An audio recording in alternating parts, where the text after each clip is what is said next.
Yeah, I think we have to. We're trying to close plays quick. Obviously, they got a lot of skill over there. A lot of guys that can make plays. So it's definitely still a challenge for us. I think the key to defending is closing quick, and we're blocking shots when we have to, which is important as well. But something we have to continue to do. I think that's something we want to establish early right away to make sure we keep him to the outside, not give him any real great A's.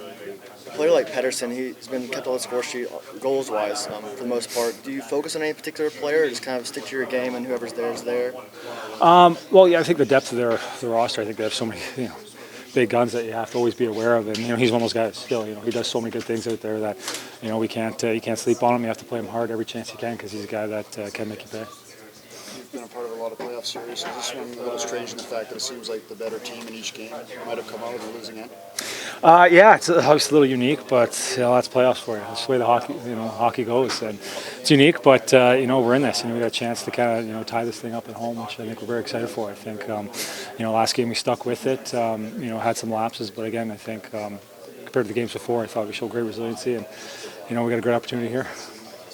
This has been a really physical game, a series, very tight series, a lot of travel as well. How do you personally just manage the demands of a series like this?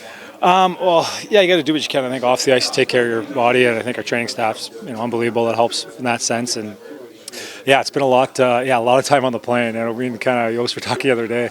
It goes to Game 7. It's going to be almost a full day on the plane after it, which is crazy when you think of you look at Florida Tampa series and.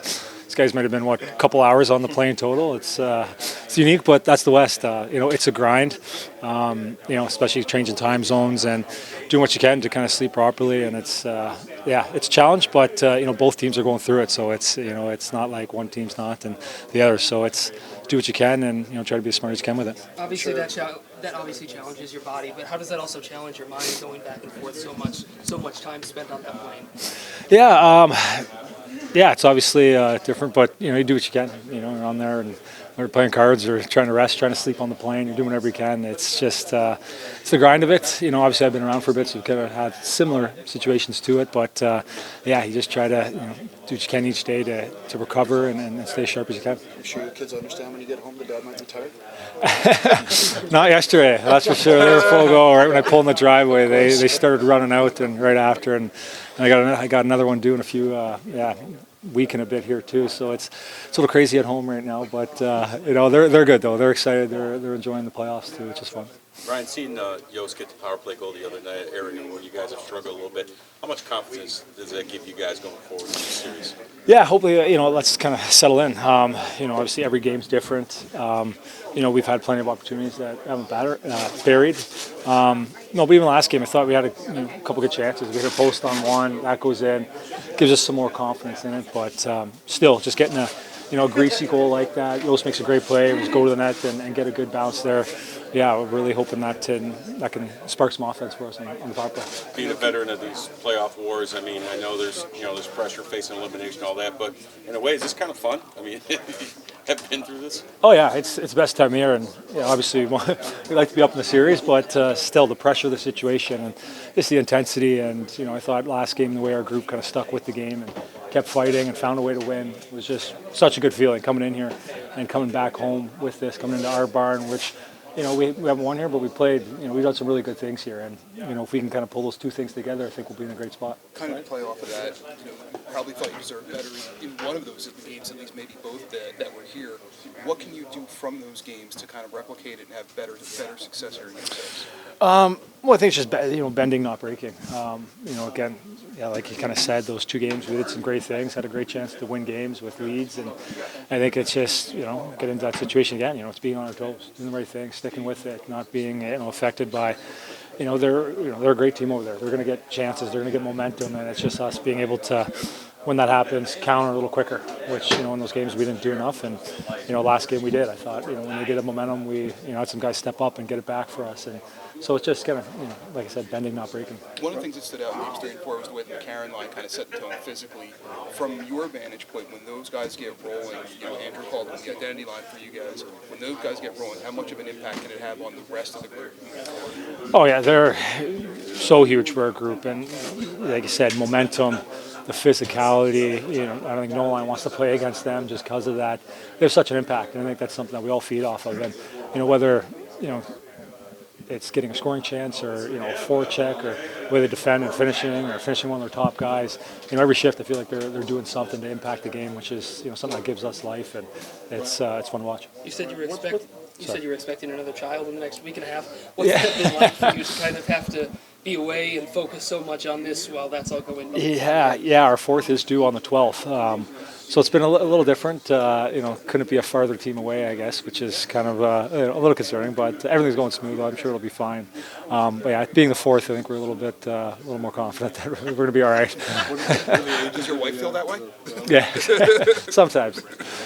Sorry. What are the ages of the? 6, 4, and 2, and then the next one soon. So it's it's a little busy at home, but it's great though. No, it's exciting. Do you feel like the veteran playoff experience in particular has showed up at all here for you guys? I mean, obviously that's one area where you guys have an edge on that. Do you think it showed up at all in the last couple days? Oh, for sure. Yeah, I think the way we rebounded, stuck with it, found a way to win the last game was, from all the guys' experience of guys that have made runs, guys that have won. We were confident going into that game, and that's having a tough loss like we did. You could feel just our way there. It was down, but I think we had a great meeting. Our coaching staff did a great job. Bruno did a great job of getting together and narrowing our focus back to what matters, and we were able to bring the series back here. And again, too, it's we're focused. Our job is get this to Game 7, and I thought the mindset and the leadership too from everyone. I think all the veteran guys have been very good. Yossi, same question. Yossi named Norris finalist yesterday. You've had experience playing against him. What has surprised you about being in the locker room and on the ice with him? Surprised me. I don't know, surprised, but I just he's how do you say it? Just the way he plays, like it's very loose and elusive, and playing against him, you're always trying to chase him down, but you get to see it every hand. Obviously, he's a guy that takes care of himself and does so many things, and such a pro that way. But just seeing it firsthand every practice, and just of how free he is, and how he's able to you think he's in a situation cut off, and he just able to slip out of it. It's just so impressive that the more you see it, it just again too it's just fun to watch. Given the play down the stretch from him, how impactful he was for you guys, is it surprising at all that he got that nomination, that he's named a finalist? Oh gosh, no. He's he led the way for us for sure in so many ways, and offensively, and so many different categories. He stepped up and was able to get us into the playoff position and the position we are now. It's not a surprise at all that he's a Norris candidate. He's been unbelievable, and probably the best defenseman I played with. And turning the page from 4 to 5, did you guys go back to the end of 4 and the 6 on 5 situation stuff, or is it like just flush? For sure. You reviewed it. I think we definitely in those areas that we all have to be better. Myself looking at it, little things you could have done, or even big things you could have done to nullify it and get a different result. But it wasn't like dwelled on it and sat around for hours and talked about it. We got what we needed to out of the situation. How do we play it better? And then we moved on to the next game. And same thing now. It's it was good. Last game was great. We're in a good situation, but it's going to be a whole different game going in. We have to refocus and get ready for this.